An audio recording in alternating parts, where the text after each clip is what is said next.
Beleza, então começamos a gravar. Vocês conseguem ver aqui a minha tela, gente? Sim, professora. Por enquanto tá tudo funcionando ok. Beleza. Qualquer coisa você já sabe, né? Me avisa aí. Ou se eu cair de vez, aí vocês me avisam no WhatsApp. Tá bom, deixa com a gente. Vou deixar. Ótimo. Só resgatar um pouquinho a aula anterior, em que a gente começou a ver a questão da convergência, né? Eu falei para vocês da convergência absoluta. O conceito, né? A intuição de convergência. Quando o país que é pobre, lá na frente, no tempo, ele consegue convergir para os outros, para um grupo de países mais ricos, né? Isso aconteceu com o Japão. O Japão era muito pobre, muito agrário, até início do século XX, e depois da Segunda Guerra Mundial, ele começou numa crescente e conseguiu uma taxa de crescimento vertiginosa ao ponto de alcançar outros países, os países desenvolvidos, certo? Então, eu mostrei graficamente e mostrei algebricamente a convergência absoluta. Depois a gente entrou num outro conceito, porque a gente viu aquele gráfico de dispersão, quando você não coloca só os países desenvolvidos, né? Quando você coloca todos os países representando o continente africano, o continente americano, né? Todos os países juntos. E aí a gente viu que o conceito de convergência absoluta não abrange quando você ele não se confirma, né? Quando você coloca vários países extremamente diferentes, né? E pega aí uma série temporal longa e dá uma olhada na taxa de crescimento vis-à-vis o PIB no início do período, né?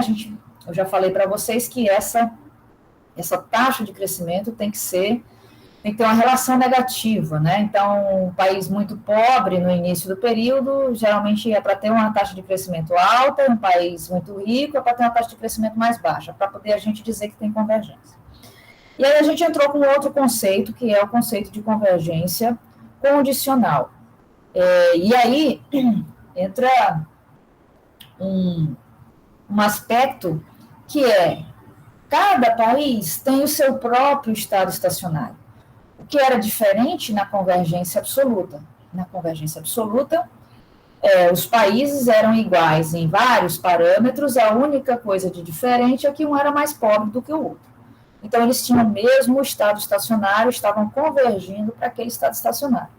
Não necessariamente isso é verdade. Então, um outro conceito de convergência, que é o de convergência condicional, ele diz que o país ele vai crescer mais rápido, então eu estou falando aqui de taxa de crescimento, né? Ele vai crescer mais rápido quanto mais distante ele estiver do seu próprio estado estacionário. E aí a gente foi observar os gráficos, dar uma olhada na intuição da coisa, e pegamos o hiato do capital, né?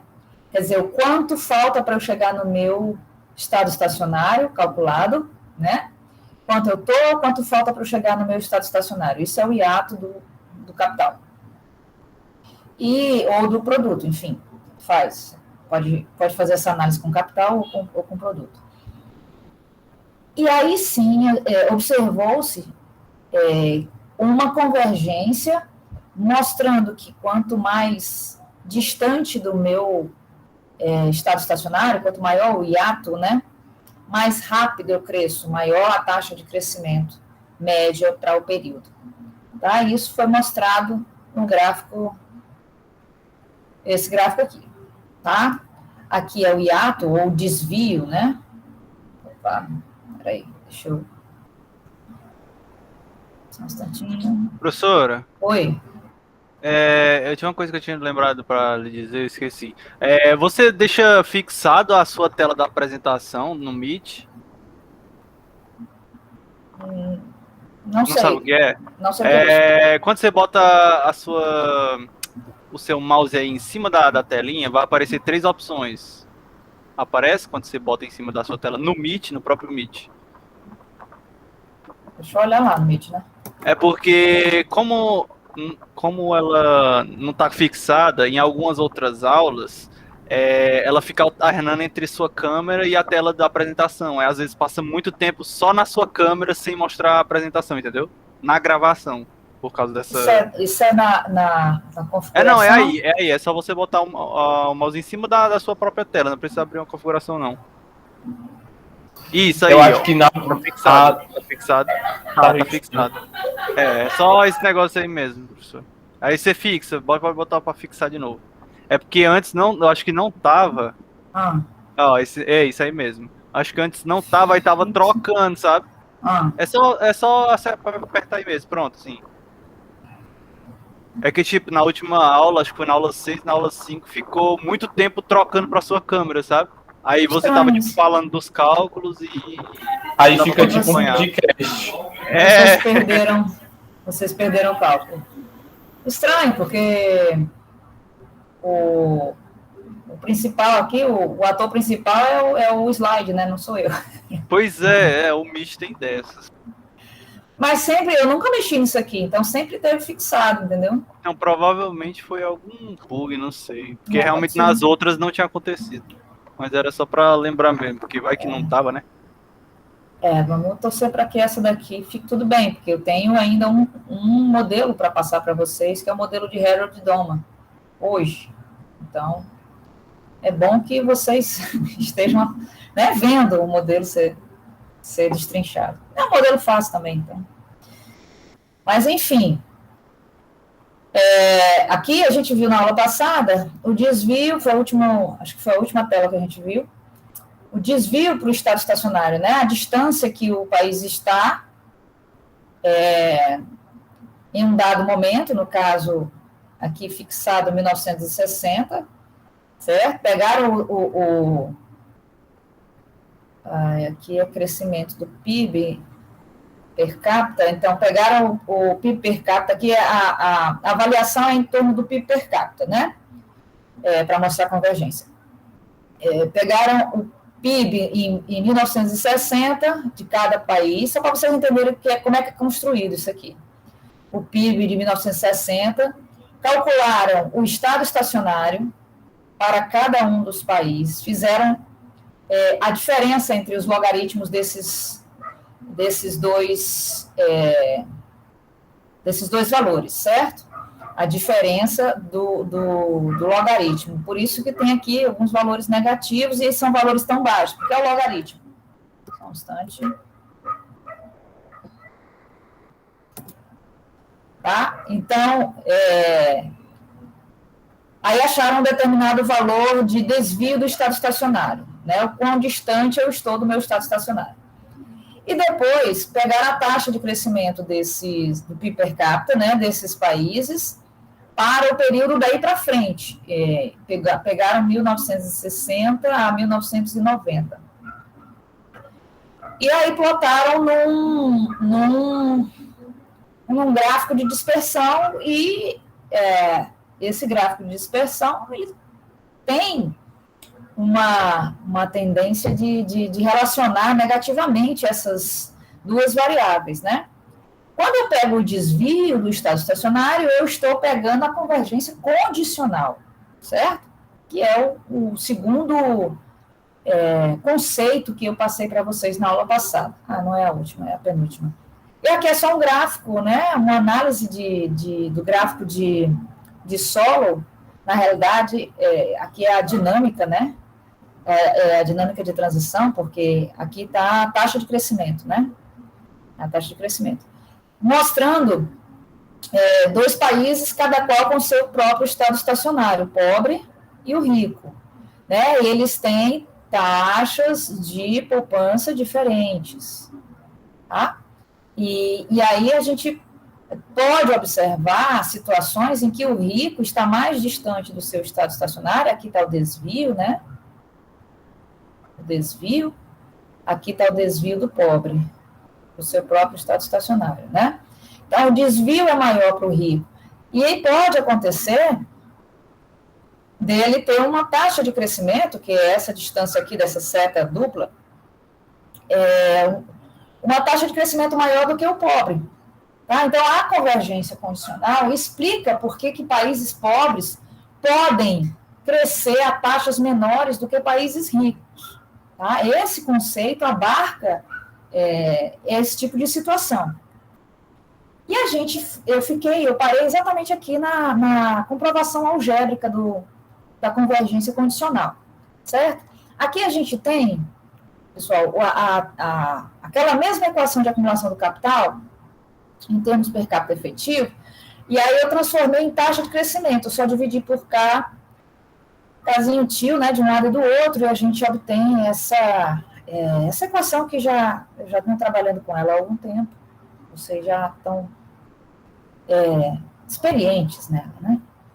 E aí a gente pega essa mesma, aqui sem estar no estado estacionário. Tem a taxa de crescimento aqui, você tem esses parâmetros aqui dessa equação. Quando a gente olha no estado estacionário, a gente vê que Szinho é a taxa de poupança, né?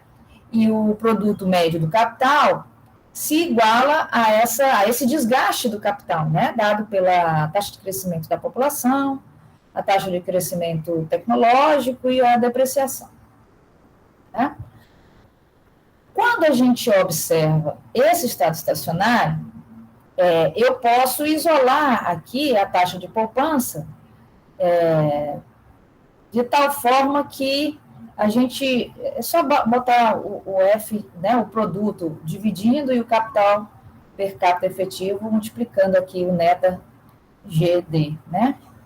E aí a gente tem um valor para a taxa de poupança. O que eu vou fazer? Eu vou pegar essa taxa de poupança, vou jogar aqui dentro. Ó. Por quê? Essa taxa de poupança aqui, ela é quando o país está no seu estado estacionário, tanto que ele tem um asteriscozinho aqui indicando que está no estado estacionário.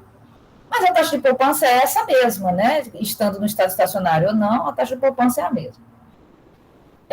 Eu vou jogar essa taxa de poupança nessa relação aqui do estado estacionário aqui dentro, exatamente para eu medir a distância entre aquele determinado ponto, um ponto qualquer na trajetória do capital, do produto médio do capital, certo? Em relação ao seu próprio estado estacionário. Eu quero fazer aparecer o estado estacionário aqui nessa equação para poder eu fazer essa relação entre o lugar onde eu estou, né, o ponto onde eu estou, e o meu estado estacionário. O quão distante? Como é que a gente faz isso? Só jogar a poupança aqui dentro. Deixa eu ir para a mesa. Opa, tem alguém querendo entrar na minha aula.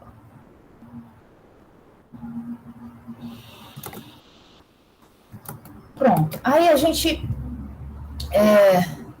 Você tem aqui a taxa de crescimento do capital per capita efetivo, a taxa de poupança, eu vou repetir, produto médio do capital, aqui está bem genérico, né? Eu não estou dizendo qual é a função de produção, mas, né? Não, menos.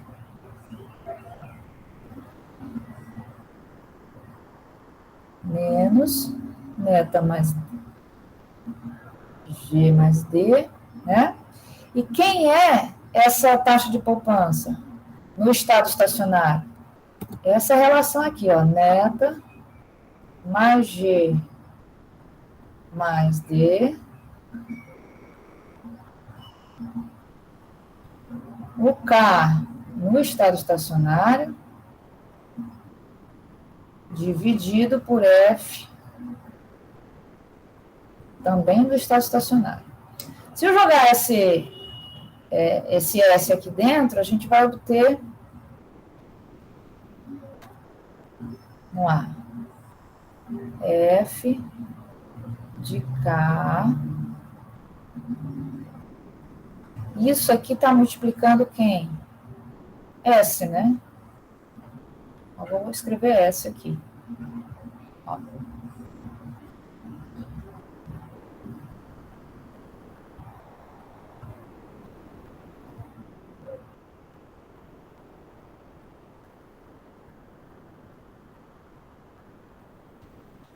Tá? Menos.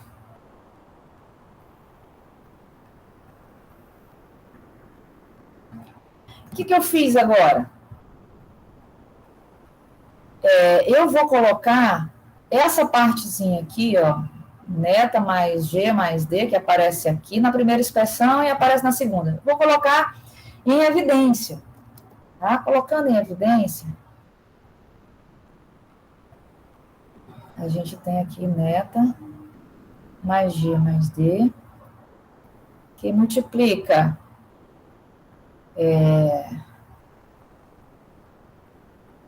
F de K dividido por K vezes K asterisco. Veja que são diferentes, esse K e esse K são diferentes. Assim como esse F aqui de K é diferente desse aqui. Por quê?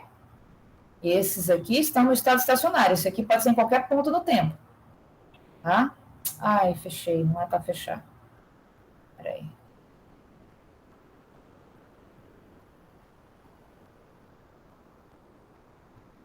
Menos 1. Agora eu posso fechar. Tá? Eu vou só rearrumar esses termos aqui de tal forma que eu tenha o produto médio do capital em qualquer ponto no tempo, dividido pelo produto médio do capital no estado estacionário. Que aí, quando eu divido um pelo outro, eu tenho um parâmetro de distância, né? Se estão próximos, se não estão próximos. Eu acho melhor eu fazer e depois mostrar para vocês por que a gente tem um parâmetro de distância, né? É uma norma, né? Uma métrica. Então, a gente tem F de K. Isso tudo aqui dividido por F. Estou só reescrevendo, tá, gente? Eu não estou fazendo nada de outro mundo. Tá? Isso aqui está multiplicado, eu só dividir e invertir esses dois. Então, aqui em cima está o produto médio do capital, em qualquer ponto na trajetória do tempo, e aqui embaixo está o produto médio do capital no estado estacionário. O quão distante eu estou do meu estado estacionário vai ser medido exatamente por essa divisão. Veja, se eu cheguei no meu estado estacionário, quanto é essa divisão? Ela é 1, professora? 1, exatamente, porque o de cima é igual ao de baixo, né? Ela é 1. Então, quanto maior do que 1, mais distante eu estou do meu estado estacionário. Quando chegou a 1, eu estou no meu estado estacionário. E se isso aqui for menor do que 1, significa que eu passei do meu estado estacionário, entendeu? Eu vou regredir. É tanto que se essa divisão for menor do que 1, isso que está entre colchetes fica negativo, então a taxa de crescimento do capital é negativa, ele começa a diminuir o capital, para poder ajustar. Se for no estado estacionário, se eu cheguei no meu estado estacionário, então isso aqui é 1, 1 menos 1 dá 0, então a taxa de crescimento vai ser 0, né, do capital, porque nós chegamos no estado estacionário. E a condição de estado estacionário é 0, né? Se eu botar um K ativo aqui embaixo, eu vou ter aqui a taxa de crescimento. Então, é essa a condição de estado estacionário. A gente vê que atende, tá? E se essa divisão aqui for muito maior do que 1, significa que eu estou distante do meu próprio estado estacionário. E a taxa de crescimento seria positiva, porque se essa divisão é maior do que 1, um número maior do que 1, menos 1, vai dar um negócio positivo aqui, né? Então, essa taxa de crescimento seria positiva. Tá? É essa a maneira como a gente precisa enxergar esse truque, né? É um truque para a gente enxergar o desvio do nosso estado estacionário, o desvio do estado estacionário de cada país, para poder entender a questão da convergência. Então, vocês vão notar aqui, se o capital per capita efetivo diminui, ele vai aumentar o produto médio do capital, né? Se ele eleva o produto médio do capital, vai ter um aumento disso aqui.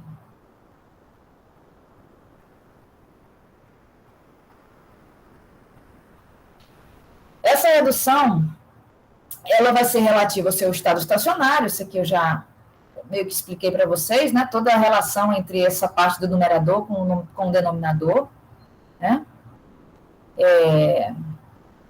E aí a pergunta, assim, é que outro tipo de situação pode provocar diferenças temporárias nas taxas de crescimento dos países?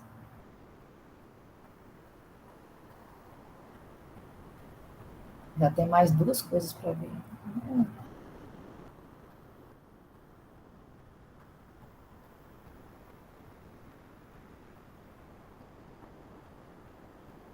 Gente, essas diferenças nas taxas de crescimento dos países podem ser explicadas por esta questão da convergência condicional. Eu falei já para vocês isso aqui na aula de hoje. Então, eu posso ter um país pobre que tenha uma taxa, por exemplo, um país que tem uma taxa de crescimento da população maior do que um outro país. Pelo modelo de Solow, a tendência é que ele seja mais pobre, certo? E esse país pobre, ele pode estar crescendo a uma taxa menor do que um país rico. Então, a convergência condicional, ela vai explicar essas diferenças nas taxas de crescimento, né? Por que está crescendo menos se eu sou pobre? Porque você pode estar muito próximo do seu estado estacionário. Então, dá uma explicação que é plausível e que foi, de alguma forma, já empiricamente demonstrada. Tem vários artigos que falam de convergência. Eu já falei aqui para vocês na aula passada, né? Tem muitos artigos que falam de beta-convergência, gama-convergência, são modelos mais avançados para vocês, né? Mas só para vocês terem noção de que isso já é estudado há bastante tempo.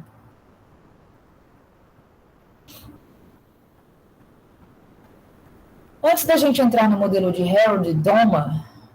Professor, antes da gente continuar, você pode voltar rapidinho naquele gráfico das convergências, só para me ver um negócio. Pronto. Esses países, porque esse eixo X dele é realmente a distância que eles estão do estado estacionário, né? Isso. Então, quem está no zero está exatamente no estado estacionário, e quem está depois do zero é porque já passou do estado estacionário. E aí está desinvestindo. Como é que é a situação aí? Não, eu acho, deixa eu ver aqui, esse desvio, você vai ter aqui, eu acho que é um menos o outro, porque em log não é a divisão aqui, né? É em log. Então, de fato, é quando já chegou no estado estacionário. Exatamente. Exatamente. É engraçado, né? A taxa de crescimento está positiva aqui. Vamos ver se esse desvio aqui, como é que ele é computado, né? E porque ele pode ser computado de 2 formas. Ou pega no estado estacionário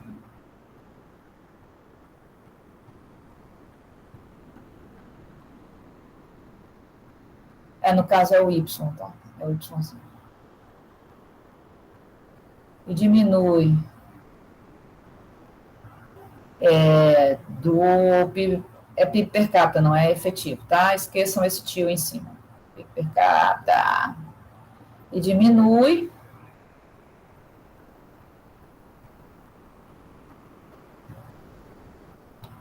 Então, se esse aqui está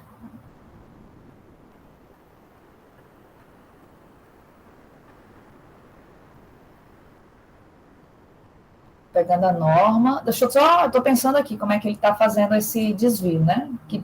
Como é que é calculado? Ou ele pode fazer assim, o log,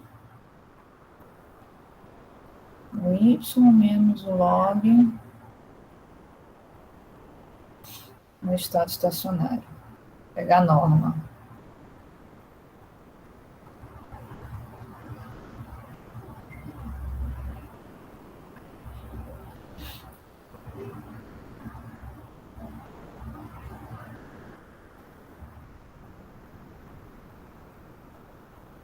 Aí, se eu estou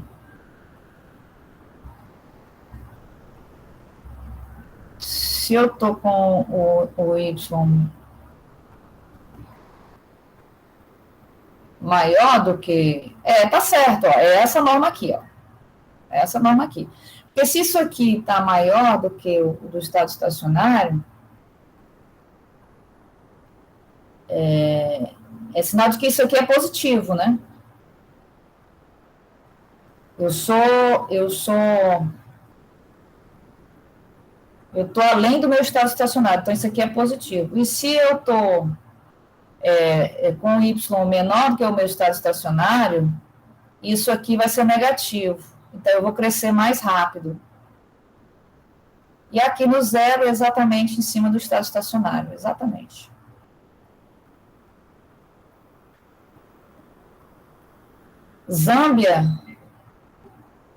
A Zâmbia está com crescimento negativo. Está vendo a média nos 30 anos. Se eu fizer aqui, ó, a gente der uma explorada nesse gráfico, se eu traçar aqui o zero, a gente vai observar países com taxa média de crescimento negativa, Venezuela, Moçambique, Nicarágua, né? Zâmbia, Uganda, Gana.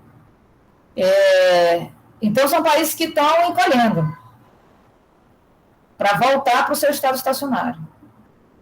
Tá? Então, não é essa a métrica, é essa a métrica do desvio. Ok? Beleza, professora. Show de bola.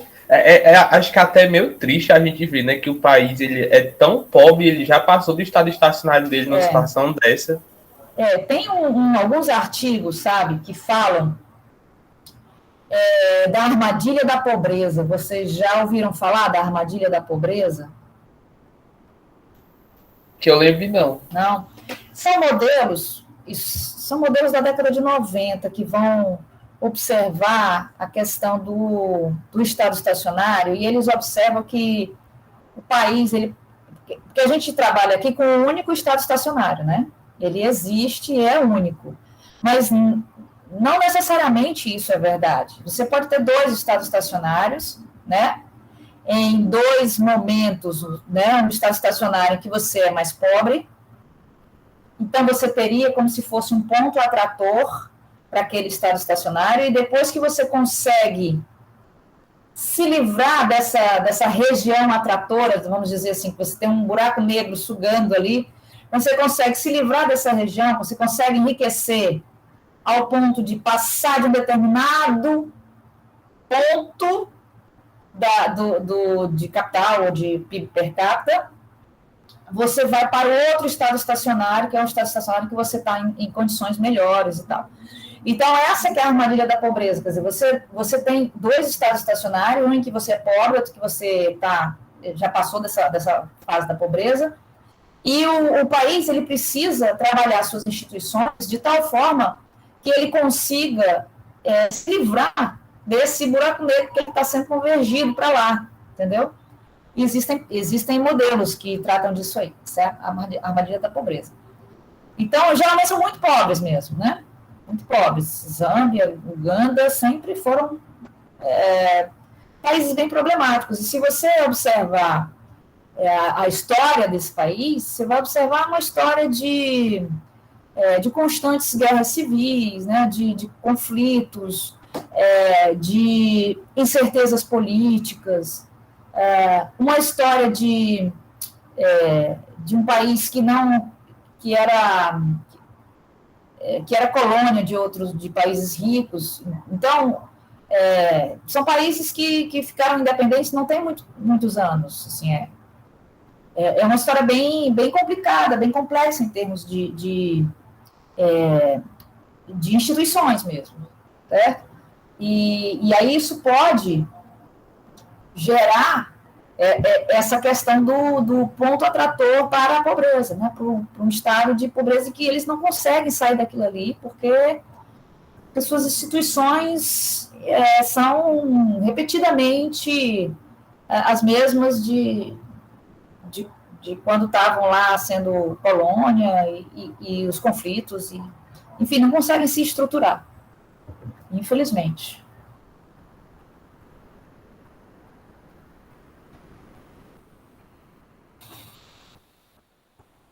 Para frente. A evolução da distribuição de renda. Se a gente observa para o mundo como um todo, o hiato de renda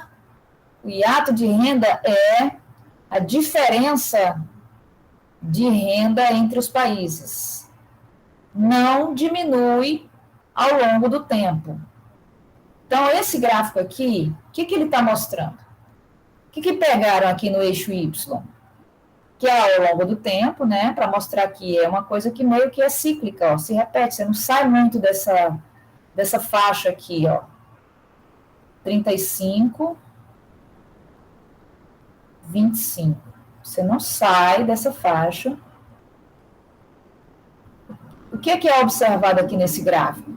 A razão entre a renda dos 5% mais ricos em relação aos 5% mais pobres. Então, você pega a renda, você pega os países, classifica, né, pelo PIB per capita. Pega o PIB per capita, você tem aí, sei lá, 160 países. Faz ali, tira os 5% mais ricos, faz a média da renda, depois você pega os 5% mais pobres, faz a média da renda desses pobres e divide uma pela outra. Então, se está em 30, significa que os países, os 5% mais ricos, têm uma média de renda 30 vezes maior do que os 5% mais pobres. Então, aqui dá uma ideia de se há convergência ou não. Se houvesse convergência, essa linha aqui, ao longo do tempo, ela poderia vir baixando, entendeu? Vir baixando, essa diferença de renda entre os ricos e pobres deveria vir baixando. Isso aqui dá uma ideia de desigualdade de renda no mundo, certo? Isso é uma medida de desigualdade de renda, tá? É utilizada bastante, inclusive. O que se pode dizer em termos de distribuição de renda dos países, e o livro de vocês trata entre 1960 e 1990, eu já encomendei um livro de crescimento econômico em português, só que em português de Portugal, para eu mudar o livro. Eu quero mudar o livro, sair do Jones e ir para um livro mais atual. O Jones, ele é de 2000, se não me engano. Então, já está com 21 anos que o Jones foi editado. Então, ele está atrasado, não tem edição nova, pelo menos não que eu tenha visto. E eu estou precisando de um livro-texto, e gosto de trabalhar com livro-texto, um livro-texto que seja completo, como o Jones, em português, como o Jones, né? Mas que seja atual, como não é o Jones. Então, tudo que a gente vê aqui parou na década de 90, no início da década de 90. É o que o livro de vocês traz. É óbvio que a gente poderia pegar aí fazer um exercício em vários países, dar uma olhada no PIB per capita, elencar, fazer os 5% mais ricos, 5% mais pobres, dividir a média da renda de um pelo outro para poder continuar, ver para onde foi esse gráfico depois de 1990, né? Pegar de 90 para cá. Podemos fazer isso? Podemos. Não tem problema nenhum. Mas se o livro trouxer, já é mais garantido, né? E aí, o que se pode dizer? Pode dizer que houve um efeito de superação ou uma convergência no meio da distribuição, né? No extremo superior também da distribuição. Mas se você pegar a distribuição de renda, a cauda inferior da distribuição de renda, né, o extremo inferior, há uma clara divergência porque essa distância aqui ela não diminui ao longo do tempo, né? Por vezes aumenta, tá? Alguma dúvida, pessoal? Até aqui? Tranquilo até aqui. Bom, vocês acabam de concluir toda a parte do modelo de Solow e suas aplicações, seus derivados, né? Os modelos neoclássicos. A gente vai sair de um modelo neoclássico e nós vamos para um modelo que tem uma função de produção que é complementar. A função de produção é um TF, é aquela funçãozinha de mínimo, é um L, né? Vocês estão acostumados a ver isso em micro 1, né? Cujos bens complementares têm essa forma. Meu pai, a curva de indiferença, né? Tem essa forma e tal. É mais ou menos a mesma coisa. É um modelo pregresso ao modelo de Solow. É um modelo que juntou aí escritos de Herod de 1939, de Doma em 46. Então, a gente vai aí para um outro estilo, um outro tipo de pensamento, outra escola de pensamento. Tá? A função de produção, ela tem dois insumos, capital, né, o estoque de capital e a mão de obra trabalhada. Eu vou falar sobre esse modelo, a gente vai resolver esse modelo, entendê-lo, e vou ficar comparando esse modelo com o de Solow, tá?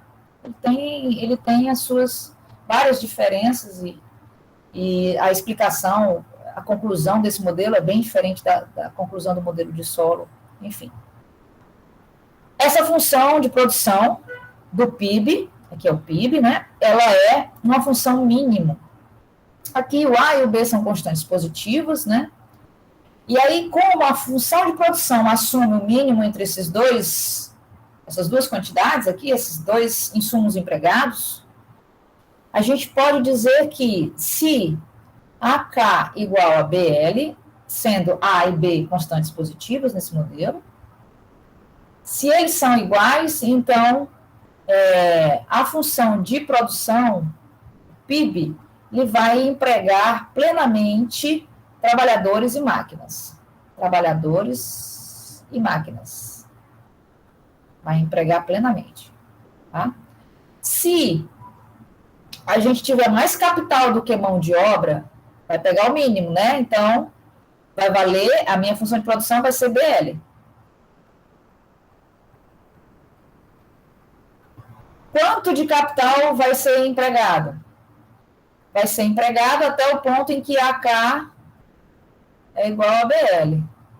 O capital é maior do que isso, né? É maior do que isso.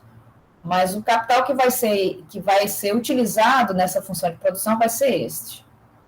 Quando K é igual a BL dividido por A. O capital é maior do que isso. A gente sabe que é maior.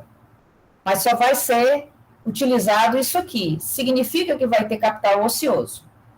Nessa situação aqui. Tem mais capital do que mão de obra, vai ter capital ocioso. Numa situação contrária, utilizando essa minha função de produção, que é o mínimo, eu vou ter, nessa situação aqui, mais mão de obra do que capital. Então, vai ter gente desempregada. Eu vou utilizar a mão de obra até o ponto em que ela se iguale a isso aqui. A vezes K dividido por B. O que passar desse ponto ótimo aqui vai ficar desempregado.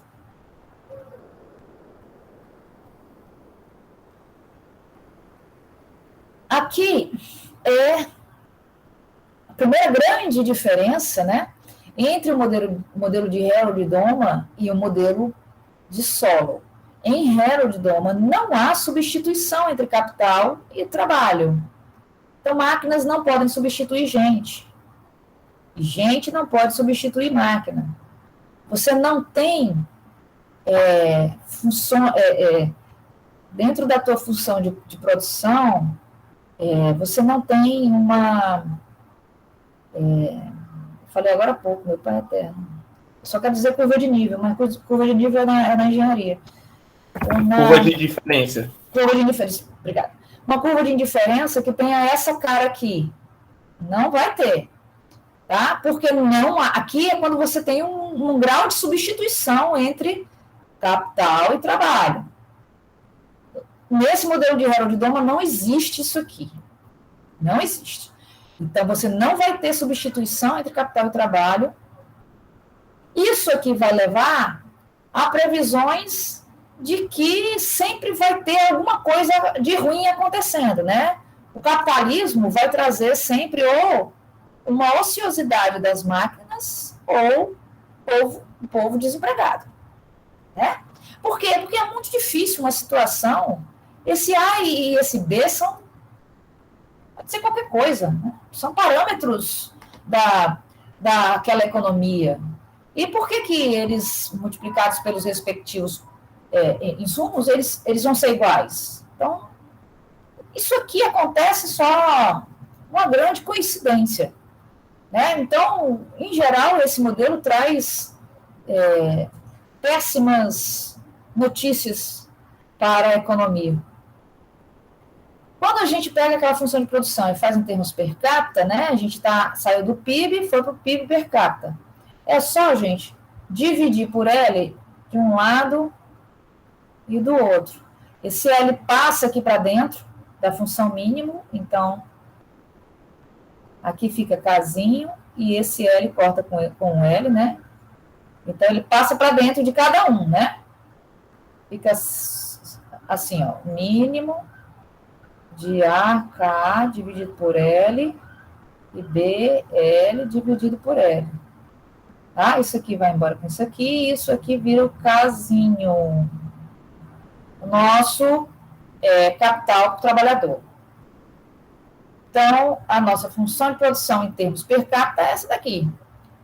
Temos aqui uma constante e temos aqui o capital para o trabalhador, né, acompanhado de uma constante. O que for menor vai ser a minha função de produção. Tá? Portanto, se o capital for menor do que B dividido por A, a minha função de produção em termos per capita vai ser A. Tá. Se o capital passar de B dividido por A, significa que eu tenho mais capital per capita do que a constante, eu posso passar esse A dividido para cá. Então, a minha função de produção, nesse caso aqui, vai ser igual a B. Tá? Como é que fica o gráfico dessa função de produção? A minha função de produção, em termos de capital, ela vai assim, ó.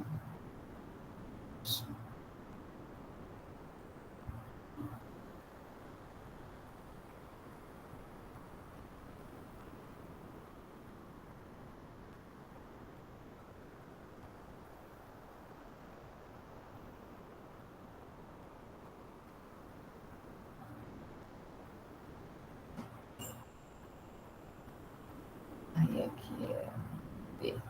E a partir daqui, de capital igual a B sobre a partir daqui, ela vai ser constante, igual a B.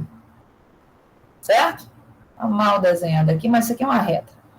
Tá? Eu estou representando a minha função, essa funçãozinha aqui. Enquanto o K for menor do que B sobre A, aqui o K menor do que B sobre A, ela é AK. Quanto é essa inclinação aqui, gente?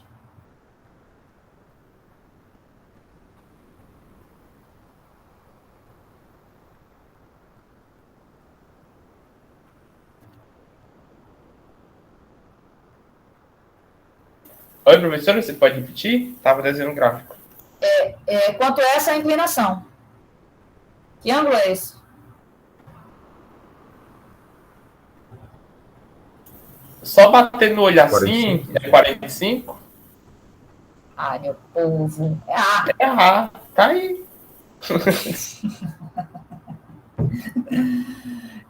Gente, A é a inclinação. Se eu derivar Y em relação a casinho, vai dar A. Aqui, ó, essa parte aqui é A. Depois, a derivada vai dar zero, porque ela vira constante a partir de B sobre A. Tá? Ok? Às vezes dá tilt em vocês, hein? O que ocorre com o produto marginal do capital? Olha aí, eu derivando, eu mostrando tudo antes de perguntar para você. O que ocorre com o produto marginal do capital? Ou seja, a derivada da minha função de produção em relação ao capital, quando há níveis extremos de capital per capita, níveis muito altos de capital per capita. Qual vai ser o meu produto marginal do capital?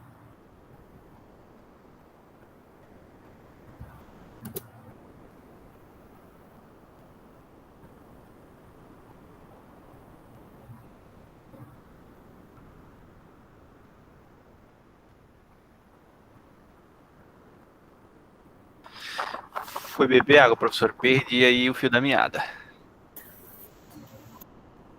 Opa, peraí. Um instante aqui. A pergunta é a seguinte. O que é que acontece com o meu produto marginal do capital se esse capital por trabalhador é grande, é extremo? Isso é quando o capital é maior que A sobre B? É bem grande. Bem maior do que A sobre B. Aliás, B sobre A, né? Aí.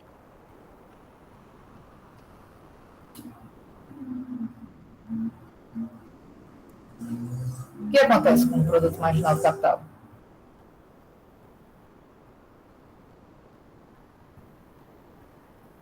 Professora, tem algo lá no fundo me dizendo que ele vai tender a zero, mas eu não sei por quê. Ele é zero. Ele é zero, inclusive a partir de B sobre A, porque eu já falei para vocês aqui, isso aqui é uma constante. O meu Y, ele é o seguinte, Y igual a K se K menor do que B sobre A. E ele é B se K O maior, né? for maior. Vou botar um igual aqui só para incluir o ponto, mas certo? Isso aqui acontece. Essa é a minha função de produção, em termos per capita. Então isso aí é aquele que você diz de quanto mais capital, menor a produtividade de capital, né? É zero. O problema é que aqui Aí no caso é zero de um ponto para o outro, entendeu? É zero, o resto da vida. É diferente do modelo de solo. O modelo de solo nos traz o seguinte, ó, nos traz isso aqui, ó. Retornos marginais decrescentes, né? É bem diferente. Aqui, depois de um ponto, ó, acabou. Tá? Produtividade marginal vai para zero. Acabou-se. Então, essa é uma diferença importante também, trazida pela maneira como se define a função de produção nesse modelo. Tá? só pela função de produção não ser neoclássica. Olha ela aí. Haha. Vocês não viram meus slides antes da aula. Ok. Vimos a função de produção, agora vamos ver a equação fundamental do modelo, já juntando aquela equação de acumulação do capital, ó, S, Y. Aqui não tem tecnologia, tá? Esse modelo aqui não traz tecnologia. Tá? A gente volta a comparar com o modelo de solo sem tecnologia. E aí, o que eu vou fazer é substituir o meu Yzinho aqui, S, que vai multiplicar quem? Quem é Y? É o mínimo entre A, K e B. Esse é S. Tá? Menos neta, mais D, isso aqui repete. E aí eu quero em termos de taxa de crescimento. Isso aqui é a equação fundamental em termos de taxa de crescimento. Então, o que eu vou fazer é só dividir por K, capital por trabalhador, de um lado.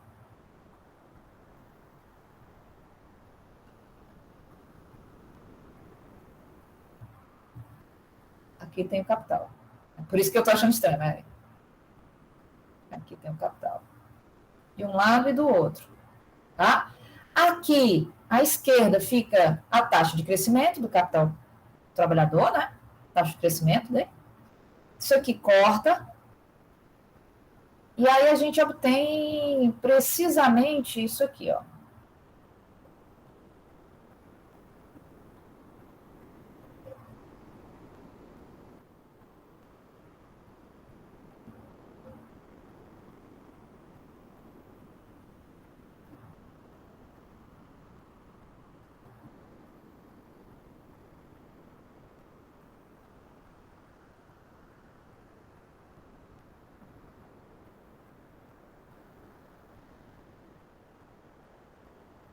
Tá?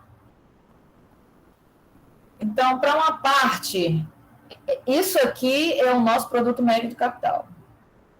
Isso aqui é o nosso produto médio do capital.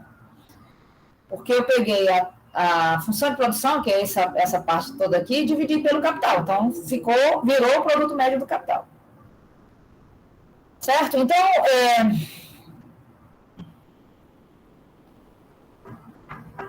para a gente fazer essa análise, a gente tem que vir bem para cá, ó. Observe que, se o capital fica abaixo de B, aqui eu botei igual, tanto faz, tá? Capital per capita é menor do que B sobre A, vai valer qual? Qual é a função de produção que vale?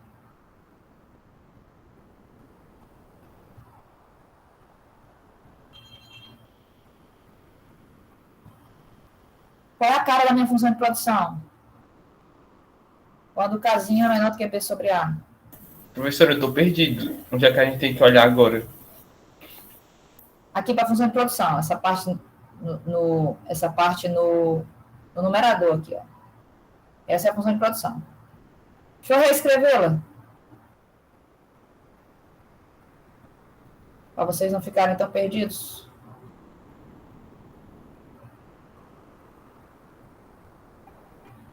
Essa é a minha função de produção.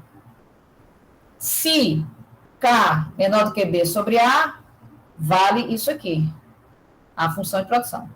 Se for maior, a minha função de produção é B. Isso que eu fiz aqui. Certo? Aí eu perguntei, se o K é menor do que, ou menor ou igual, do que B sobre A, quanto vale a minha função de produção? É o AK. AKzinho, né? Só que, exato. E aí, quando eu dividi por K, ficou só o A. Esse A é o meu produto médio do capital, é a minha função de produção dividido por K. Né? Ele vai ser igual a A se isso aqui acontece. E ele vai ser, meu produto médio do capital, vai ser igual a B dividido por K. Bem aqui, ó. Eu estou bem aqui. Se o meu K for maior do que B sobre A. Veja que tudo depende do quanto de capital por trabalhador existe nessa economia. Tudo vai ter duas hipóteses, ó. F vai ter duas partes. A parte em que a minha F, o meu Yzinho, ele é igual a K, e a parte que ele é igual a B. Aqui eu estou escrevendo completo. A minha F e a minha função, a minha equação fundamental do modelo. Dividida em duas partes, tá? Dividida em duas partes. Isso aqui vai valer se o capital for menor ou igual a B sobre A. Tá? O que eu quero com essa análise? Eu quero saber se existe estado estacionário nesse modelo. Tá? Quero saber se existe estado estacionário nesse modelo. Então, eu estou pegando essa equação fundamental aqui, que ela tem duas partes, e estou desenhando aqui neste gráfico. Tá? Neste gráfico. A distância entre essas duas retas é exatamente a taxa de crescimento. Então, uma reta é essa parte aqui, a neta mais D, que é isso aqui, ó. Essa função aqui. E essa primeira parte, até quando K for B dividido por A, ela assume uma constância, é SA. Tá aqui, ela é SA até B dividido por A. Quando K passa disso aqui, aí ela passa a ser B dividido por K. Ela passa a ser outra coisa. Aí começa a diminuir, porque o K vai aumentando, o K está no denominador, e vai diminuindo à medida que K vai aumentando. Certo? Observe que o estado estacionário é quando essas duas funções se cruzam. Nesse caso aqui, elas não se cruzam. Por quê? Porque nós estamos adotando a hipótese em que, de saída, quando o meu K é pequenininho, esse valor aqui já é menor do que esse valor aqui. Isso significa que, de saída, a minha taxa de crescimento já é negativa. Que é a distância entre essas duas retas já é negativa. Aqui, ó, ela está negativa. Aqui ela é negativa também. Vocês conseguem enxergar isso aqui? Vocês estão conseguindo entender esse gráfico aqui? Professor, se você puder repetir de novo. Eu repito, eu vou reescrever isso. Opa. Vou reescrever. Tá? É porque vocês não estão acostumados a trabalhar com funções de duas partes. A gente tenta explicar. Isso é verdade. Fica confuso mesmo. Eu tenho a primeira parte e eu tenho a segunda parte. Essa primeira parte aqui está valendo se... Vou fazer igual o livro, tá? O K menor ou igual a B dividido por A. Aqui significa que eu tenho pouco capital por trabalhador, certo? Pouco capital por trabalhador, então, esse insumo aqui está sendo plenamente utilizado. Tá? E a minha função de produção vai ser uma constante a partir de um determinado ponto. Quando esse capital for maior e ultrapassar B dividido por A. Tá? Ao mesmo tempo, da função de produção, eu tenho uma equação de acumulação do capital, que eu vou escrever aqui em cima. Eu vou escrever em termos de taxa de crescimento. Tá? Ela é S, Y dividido por K, menos neta, mais D. Tá? Então, observe que o meu Y está dividido em duas partes. Ele está dividido em duas partes. Então, essa equação também vai estar dividida em duas partes. Quando o capital é menor ou igual a B dividido por A, o meu Y é AK. Então, vamos escrever aqui.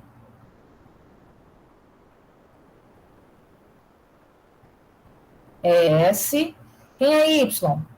AK dividido por K, menos neta, mais D. Ok?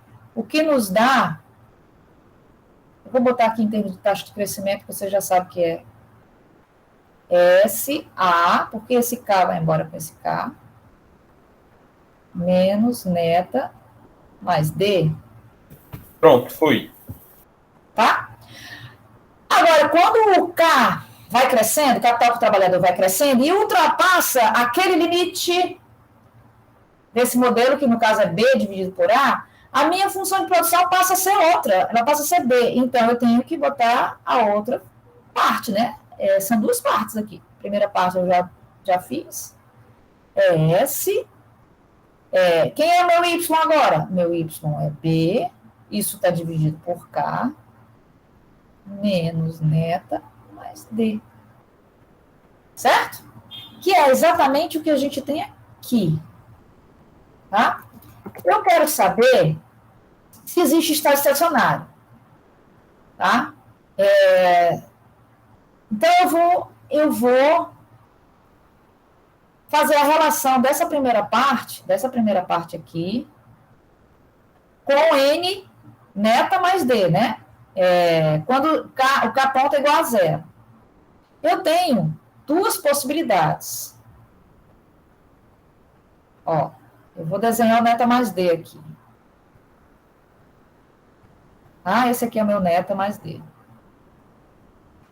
Essa segunda parte eu desenhei, essa segunda parte. Eu quero saber se existe estado estacionário nesse modelo. Se essa turma aqui cruzar essa turma aqui, isso aqui cruzar isso aqui, é porque existe estado estacionário. Se não cruzar, não existe estado estacionário. Certo? Então, eu vou botar aqui o ponto, aqui é capital, no casinho. Aquele ponto crucial, ó, eu vou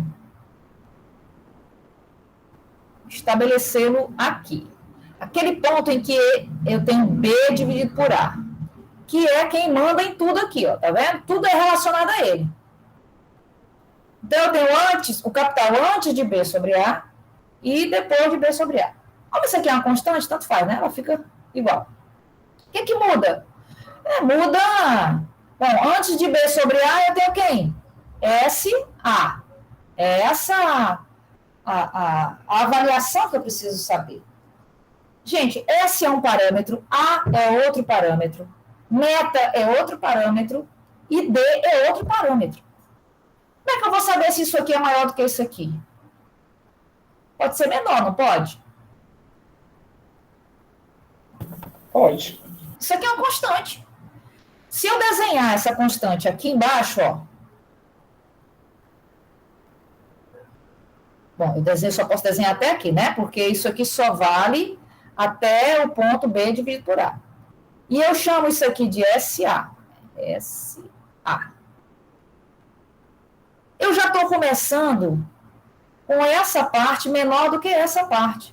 Mas é possível isso? Sim, porque isso aqui é um parâmetro, isso aqui é outro parâmetro, isso é um número, o outro é um número, não pode ser menor do que o outro, não tem problema nenhum.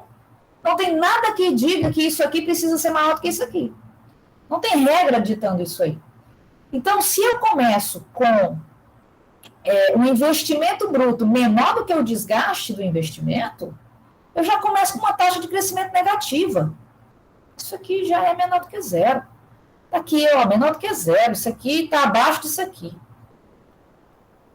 E o que vai acontecer a partir do ponto B dividido por A? Eu saio dessa análise aqui e venho para essa aqui de baixo, né? Que é o ponto em que K ultrapassou B sobre A.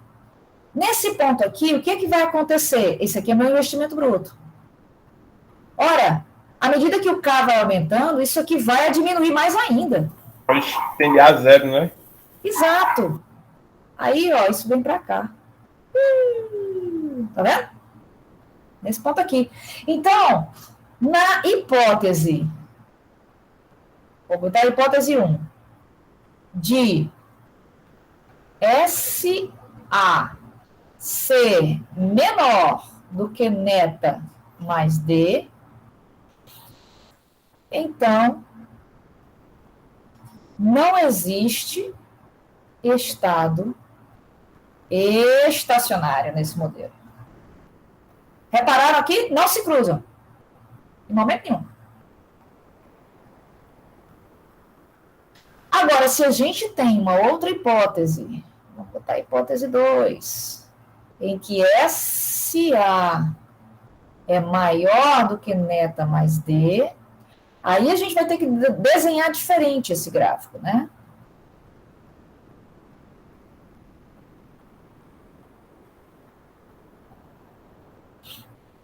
Vamos lá. Aqui o neta mais D, que é uma constante, neta mais D. E aqui eu vou desenhar o ponto em que o meu K, esse é um ponto, se vocês, toda vida que vocês forem analisar, vocês puderem desenhar esse ponto crucial, é uma boa, porque isso facilita para vocês entenderem o comportamento da taxa de crescimento antes e depois desse ponto, certo? Então, agora a gente está nessa hipótese aqui, ó, em que o SA é maior do que o neta mais D. Então, a gente está antes do ponto em que o Kzinho, ele não ultrapassou ainda o B dividido por A, tá? Então, a gente está nessa primeira parte aqui.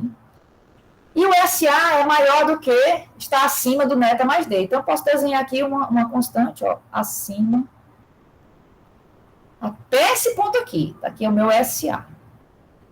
Certo? Acima do neta mais D. A partir desse ponto, gente, a gente já vai para essa parte de baixo aqui, ó. É outra função de produção, ó, a partir desse ponto. Bem, nesse caso aqui, à medida que o K vai crescendo, porque aqui o K está aumentando, né, o Kzinho, essa parte aqui do investimento bruto vai fazer a mesma coisa, vai diminuindo, né? Ele vai diminuindo.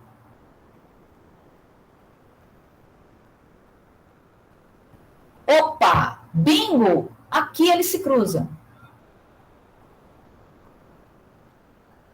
Então, aqui a gente tem o nosso capital para o trabalhador de estado estacionário.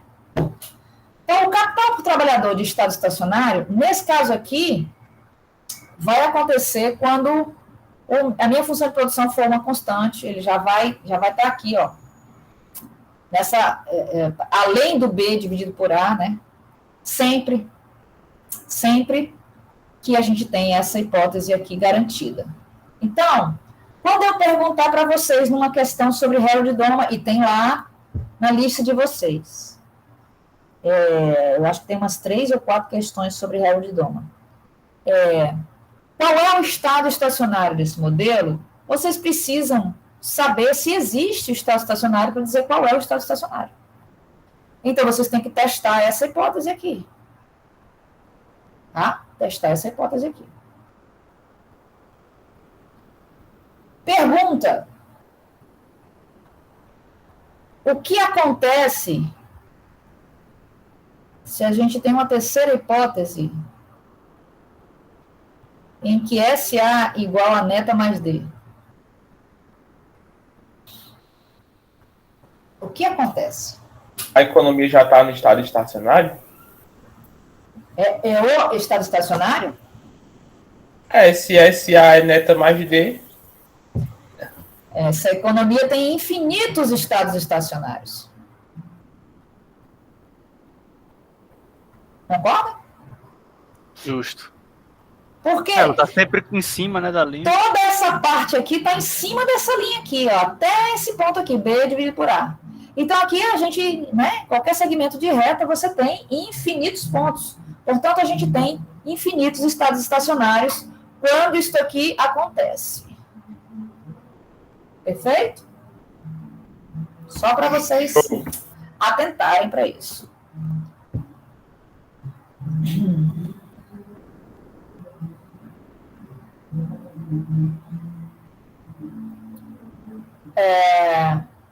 Eu acho que aqui eu fazendo a primeira hipótese, eu já fiz isso para vocês, né? Não há estado estacionário. Aí eu faço toda a análise aqui, ó. Nessa hipótese, a curva de poupança não cruza meta mais D, então não há estado estacionário. A taxa de crescimento, do capital per capita, ela é negativa, sempre negativa. Isso vai nos dizer, bom, a taxa de crescimento é sempre negativa. Isso significa, gente, que o capital, ele vai estar encolhendo, ó. Ele vai estar nessa direção, encolhendo, indo para zero. Tá vendo? Que loucura. Isso é uma economia doente, é uma economia que está ficando cada vez mais pobre até sumir tudo.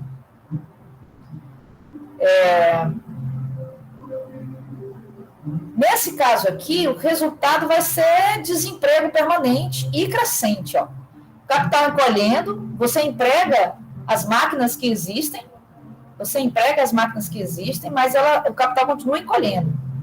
Então, você tem desemprego aqui e tem o aumento da pobreza. Isso aqui é o pior dos mundos, né? É possível enxergar uma economia que esteja desse jeito e que vá tender a zero o capital per capita?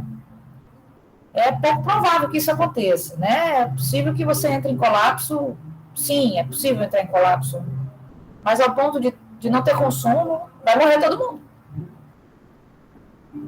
Consumo também se aproxima. Assim, professor, qual é a melhor situação desse modelo? É nunca chegar nesse B sobre A, Veja, esse modelo ele é um pouco esquisito, porque como é que você aumenta a poupança? Tudo bem, você pode aumentar a poupança, incentivar o aumento de poupança, de tal forma que esse S vezes A fique maior do que o desgaste.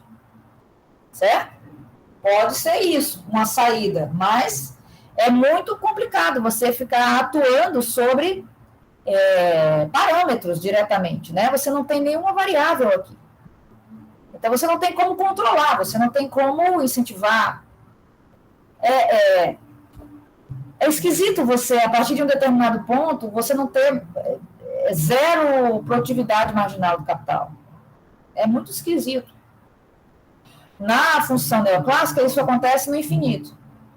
Né? Quando você tem muito capital, infinitos capitais, e aí você tende a zero aquela produtividade marginal. Tudo bem. Mas aqui você não tem nenhuma variável para você, de alguma forma, controlar, ajustar o modelo, não tem variável de ajuste. Tá? Você só tem parâmetros no início né, quando o capital está baixo, você só tem parâmetros. Se isso aqui acontece, aí ferrou. Ferrou porque não tem saída. A não ser que você manipule esta variável aqui aumentando ou esta diminuindo. Professor, esse modelo não vai ter nenhuma correção, que nem teve o de solo, não? Lá teve a questão do crescimento sustentável, que ele adicionava a tecnologia, que não fica só nesse negócio esquisito mesmo. Não, esse modelo é o precursor. Você tem os modelos neokeynesianos, né? Você tem uma coisa mais moderna. Ele foi consertado por Solow, né? Solow trouxe uma função neoclássica e tal. Mas existem os modelos neokeynesianos, que obviamente a gente não vai ver. A gente só vai parar na década de 1990, por enquanto, né?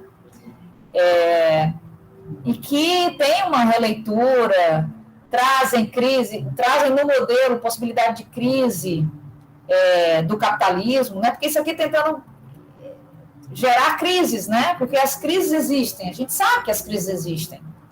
Né? Então, você tem um modelo de business cycle, né? De ciclo de negócios, uma hora está embaixo, outra está... Então, você vai evoluindo aí nos modelos e até ter uma releitura disso aqui nos modelos neo-keynesianos.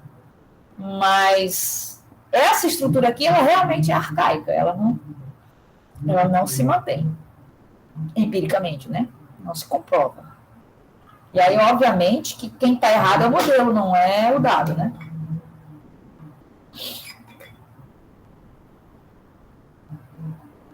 Esse é o último modelo antes para você fechar o conteúdo?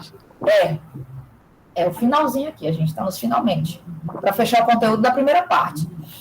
Na segunda parte, nós vamos ver o modelo de Homer, o modelo de Lucas, e algumas pinceladas aí do modelo de Aero-Debreu, os modelos endógenos, tem vários. Assim, eu teria uma cesta de modelos para mostrar para vocês. Vou pegar vou mostrar como é que ele é, qual o pensamento, pegar um outro que seja um pouco mais diferente, mostrar como é que ele é. O Lucas é aquele mesmo cara da inflação? Da inflação? Acho que a gente vê em micro 2, acho que é Lucas o nome do cara, né, não?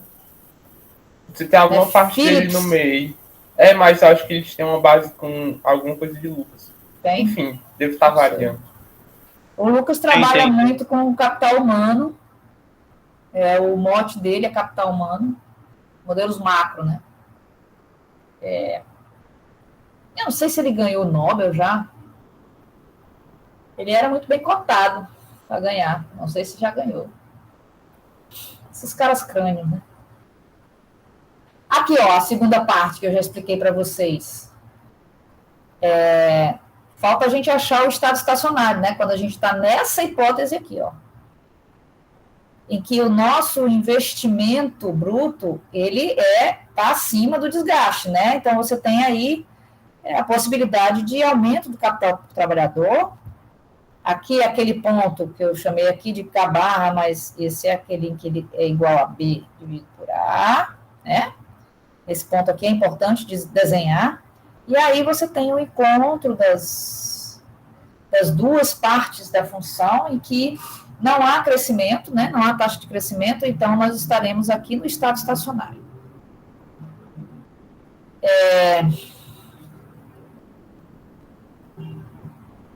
É possível calcular esse estado estacionário? Sim, vamos calculá-lo.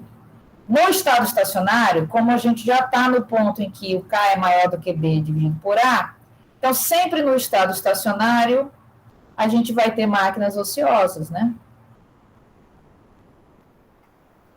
Máquinas ociosas. A maneira que a gente tem de ter um estado estacionário sem máquinas ociosas e sem desemprego é só aquela que eu falei para vocês, em que os dois parâmetros se igualam. Pronto. Tá? Quando isso aqui acontece, a gente tem uma situação em que você tem vários estados estacionários, né? Vários. E máquina e força de trabalho são empregados plenamente.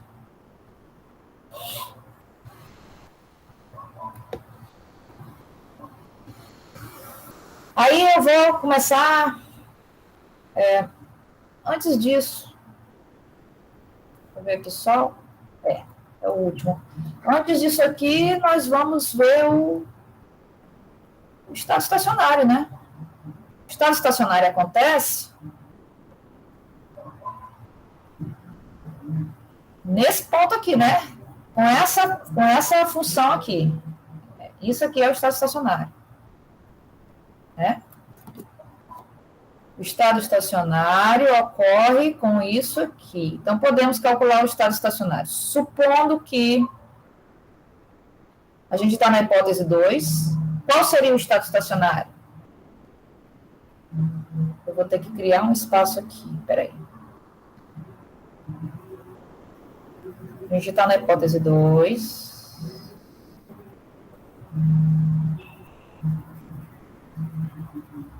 Ai, que fome.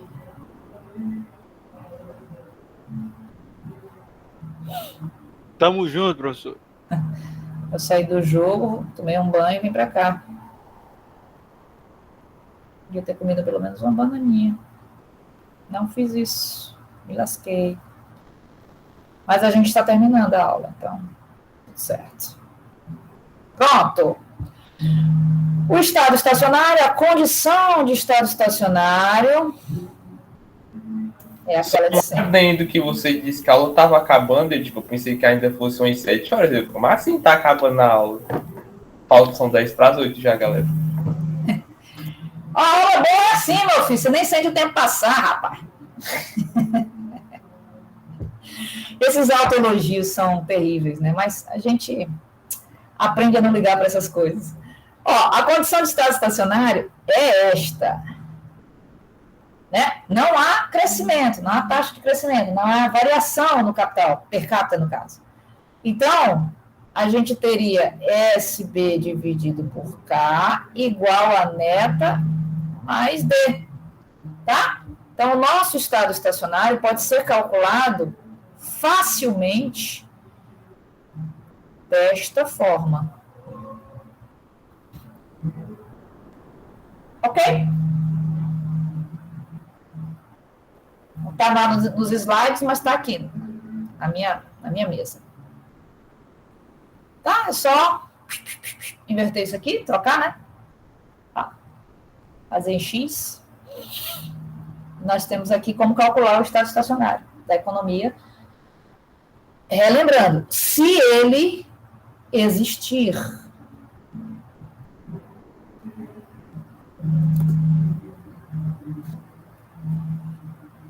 Agora eu posso criticar o modelo. 3 coisas. Esse modelo traz suposições que são implausíveis. Você não observa empiricamente. Primeiro, o Solow mostrou depois, e o Swan, né? Eles têm o modelo de Solow-Swan. Eles nos mostraram que o parâmetro A, que é aquele produto médio do capital, né?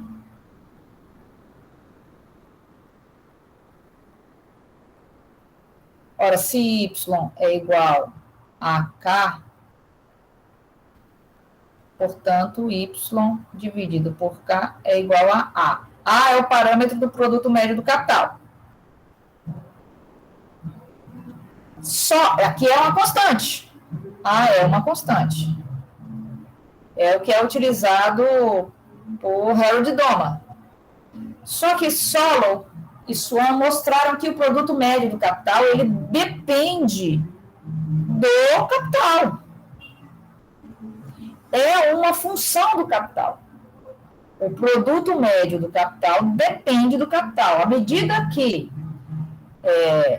o capital vai aumentando, a gente sabe que o Y aumenta, mas aumenta em proporções menores, de tal forma que tudo isso aqui vai caindo à medida que o capital vai aumentando. Então, isso aqui não é uma constante. O capital aumenta, isso aqui muda. Tá?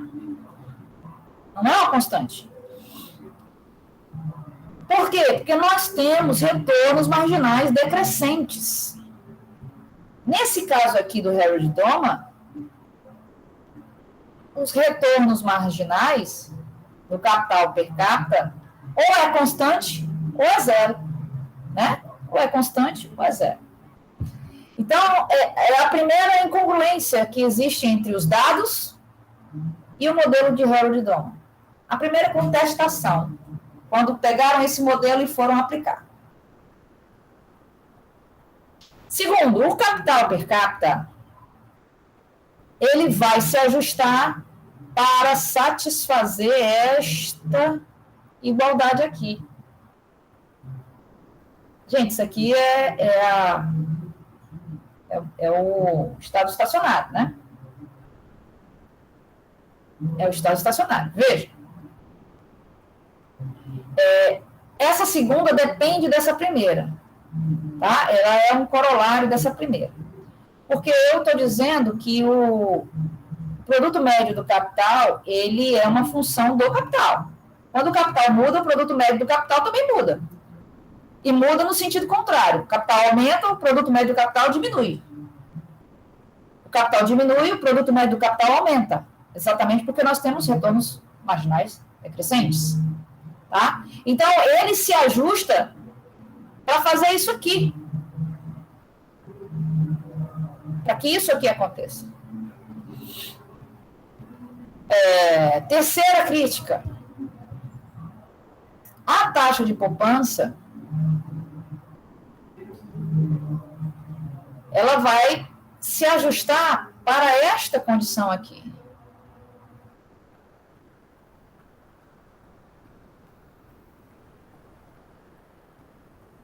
E aqui o produto médio do capital. A taxa de poupança vai se ajustar a isso aí.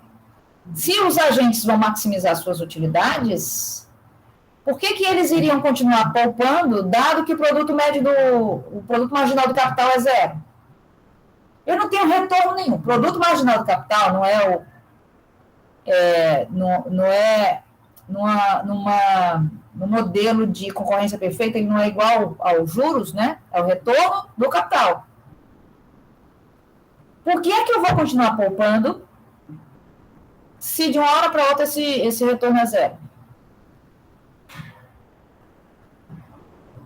Não tem sentido, entendeu?